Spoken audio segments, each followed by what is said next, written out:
lada gabayga maansada eriyada laxaad kale lubaheeda aan rido sida leebka aan gano aan ballaamka ka akhriyo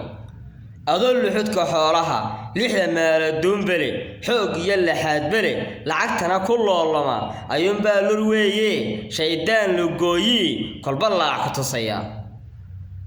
inkastoo qof ladan tahay amba laabtu qani tahay shaydaanku liiciyo lulul kaama daaye lingaxmaanka ku adkee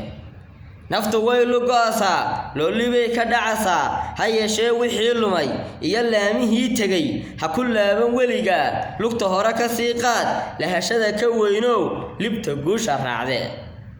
leeleel ha raadiyo hadduu luunku gowracay amba gaajo liif tahay samirkaaga labanlaab qalbigaaga luul geli dharaarahaad qof ladantena yaanay laydhu kula tegin adduunyada ha loo farin ha ku lumin ayaamahan yaanan laac laguu dhigin laqan yaan lagugu jabin ha ka lumina aakhira